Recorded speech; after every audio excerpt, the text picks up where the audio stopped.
पराया सा अपना घर महिलाओं को समर्पित। रानू सुबह से कुछ ज़्यादा ही फुर्ती से काम कर रही थी। करे भी क्यों नहीं, उसका मनपसंद सीरियल जो आने वाला था। काम खत्म करके वो हाल में टीवी के सामने जा बैठी। अभी 10 मिनट ही हुए थे, पीछे से ससुर जी के खांसने की आवाज़ आई। उसने फटाक से सिर पर पल्लू डाला और रिमोट साइड में रख दिया। ससुर जी ने रिमोट उठाया और न्यूज़ चैनल लगा दिया।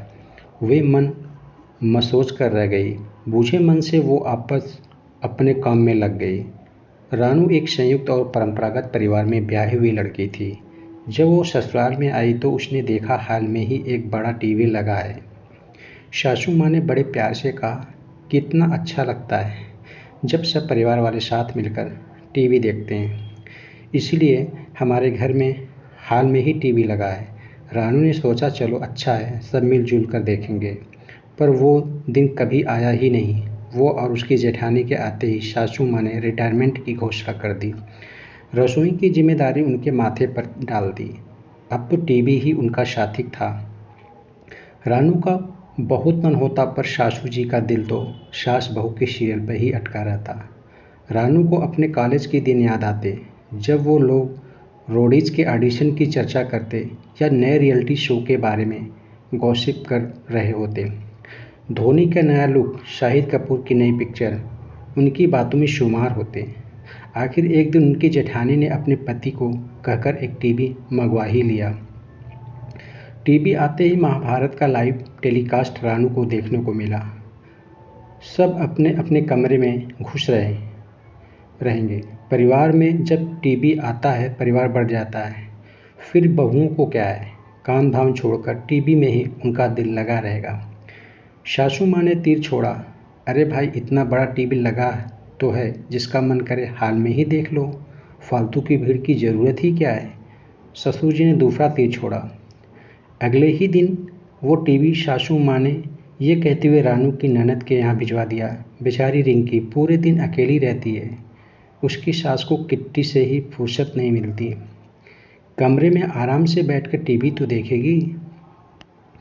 और नया टीवी रिंकी दीदी के घर चला गया। आज इंडिया और पाकिस्तान का फाइनल मैच था। रानू सुबह से इंतज़ार कर रही थी। आज तो हर हाल में वो मैच देखकर ही रहेगी। सासू माँ का वो एक हफ्ते पहले ही नोटिस दे चुकी थी कि फाइनल मैच तो उसे हर हालत में देखना है। जल्दी जल्दी काम सलटाकर वो हाल में गई। टीवी ऑन किया ही था कि दादी सास जोर से चिल्लाई, अरे वो बहू, तुझे दिखाई नहीं दिया कि मैं यहाँ बैठी हूँ? मेरी आंखों का ऑपरेशन हुआ है और तुझे टीवी की पड़ी है। हे भगवान, ये आजकल के बहू में संस्कार ही नहीं है। रानू की आंखों में आंसू ही आ गए। वो अपने कमरे में गई और बीते दिनों को याद करने लगी। कैसे जब मैच होता था उसके मायके में सारा परिवार, यहाँ तक कि पड़ोसी भी उसके घर इकट्ठे होते हैं। हर चौके छक्के पर जो धमाल मचता वो देखने लायक होता। रानू सोचती, ये आज़ादी है, कैसी है आज़ादी, कौन सी आज़ादी, कहाँ की आज़ादी, जहाँ एक बहू को घर में ही इसलिए लाया जाता है जैसे उस पर एक बहुत बड़ा एहसान कर रहे हो। अब ये घर तुम्हारा है बहू, तुम देखो। जिम्मेदारी के नाम पर पूरे घर का बोझ उस पर डाल दिया जाता है। वो सबसे आखिर में सोती है, आखिर में खाना खाती है, सबसे पहले उठती है। पूरे दिन चक्कर घिन्नी बनी इधर उधर घूमती रहती है। बदले में उसे क्या मिलता है, क्या होता है? उसके पास अपना कहने को सब कुछ देखकर ही भी वो आउटसाइडर का तमगा लिए घूमती है। कभी कर सकी है वो अपने मन का? ये कहानी लिखने का उद्देश्य सिर्फ इतना है कि आज भी लोग अपनी मानसिकता बदलने को तैयार नहीं हैं। एक लड़की की छोटी छोटी इच्छाओं की बलि दी जाती है। वो बहू, बीबी, भाभी, माँ या सब बन जाती है। बस नहीं बन पाती है तो वो लड़की जो कभी अपने लिए भी जीती थी। हम बड़ी बड़ी बातें कर रहे हैं पर छोटी छोटी बातों पर हमारा ध्यान ही नहीं जाता।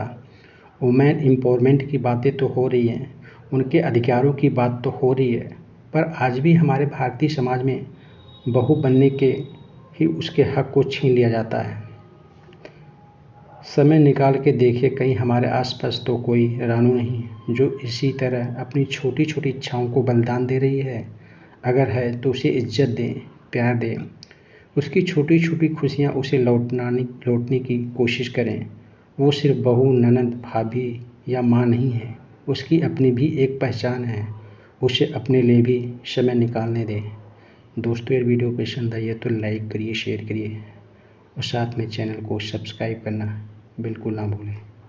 Thank you.